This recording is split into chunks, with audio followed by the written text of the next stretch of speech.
Mike, I had a question the other day. Someone asked me, is Social Security going to run out of money? And my answer was, I hope not. So I think that's implying to some extent that Social Security has money. Well, I guess that's the presupposition you have to be under. Where is all this money? Is it in Fort Knox? Well, let's just forget about the trillions of debt. Like, put that aside for like half a second. I mean, it does kind of seem like a very non-tangible number anyways. So say Social Security, tons of money. Is it going to run out? Is it going to be there if you're 60 today or if you're 40 today? Asking for a friend? Words matter. Run out is not the best way to describe things. Social Security is a pay-as-you-go system. So we all pay Social Security tax. It's called FICA on your pay stub. But that tax revenue doesn't go sit in a cookie jar somewhere for you to grab later when you're retired. So I think sometimes when people say, hey, is it going to run out? They're imagining that there's a vault of money or some sort of trust fund. That's not exactly how it works. Pay-as-you-go means that what tax is collected today immediately goes out the door to pay benefits. So yeah, I think that that's something that I'm actually kind of shocked sometimes when we run into people about how FICA actually works, because I've heard before that some people think, hey, I'm paying $1 into this tax and it's going into like this safety deposit box, my name on it. And that's not what's happening. Oh yeah, people, that's my money. Well, I get it. You paid the taxes, but the way that the program actually works is that the money that you've paid in isn't set aside for you. It's immediately paid out for somebody else. So, I mean, are there not enough people paying FICA today to support everyone on Social Security? Not even close. So when Social Security became a thing in 1935, there was something like 30 people working for every one person retiring. There is now less than 2 people working. It's 1 point something. It's a fraction of a person. So less than 2 people that are working for every person retiring. So there's just not enough tax revenue being collected to fund this pay-as-you-go system. And it's probably not helping that the baby boomers are all like starting to retire right now. You know, too. there's just all those babies born in the 50s and the 60s there. Yeah, they're causing a little bit of a problem. Listen, they like to say, and deservedly so, that they paid their share of taxes. They absolutely did. Unfortunately, the baby boomers didn't have a lot of babies themselves. So there's not a lot of workers that are now supporting all the promises that have been made, right? So when we say running out of money, what the real issue is that the amount of revenue that we're expecting to collect in just a few years is going to fall short of covering all the benefits that are being paid. So it's, depending on who you're listening to, it's around 2034, Jess, 2035. That's when there's going to be something like only, and I'm just going to round here, something like 70 cents on the dollar of tax revenue coming in for every dollar of benefits going out. So in other words, they're going to be 30 cents short. Well, I know I told you forget about the trillions of deficit that we had here. Now, if you remember it, like, so we'll just, go a little bit more in debt. What's the harm in that? Well, I think that's a discussion for another time in video, probably. But the point being is that this is a segregated system. So Social Security is supposed to pay for itself. We're not supposed to go dipping into other programs to make Social Security whole in a few years if there's problems. So something will have to change. And I think that's what's scary to a lot of people. What exactly is going to need to change to close that gap of 30 cents? There's a variety of things that they could do, Jess. They could raise the Social Security age. They've done that before. It used to be 65 for most people in most of Social Security's history, but then they raised the age so that you were not fully retirement eligible until 66 or 67. So they could do that again. People are living longer, so perhaps that's something that they should do. They might also reduce benefits. They could reduce COLA.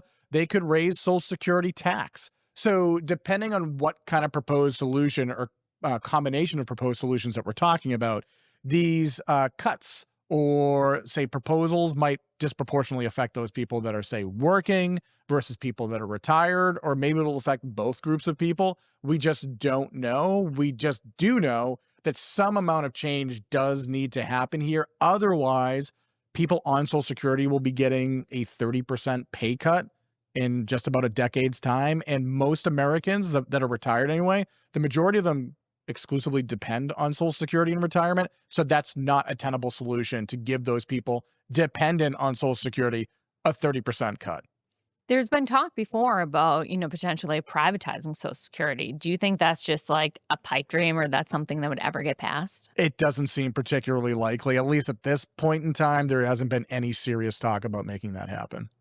I remember you talk a lot about in the public events you do, that Social Security used to pay for a lot more of retirement than it does nowadays. It makes up what, like about 30% of people's income in retirement, About a but third. yeah, but way back in the day it was a lot more than that, right? No, that's been about the same case. I mean, the idea behind Social Security was to make it such that, well, imagine a world prior to Social Security. If you didn't plan well, if you had bad luck. So imagine 100 years ago, you're supporting a family, you throw out your back, and now you're crippled.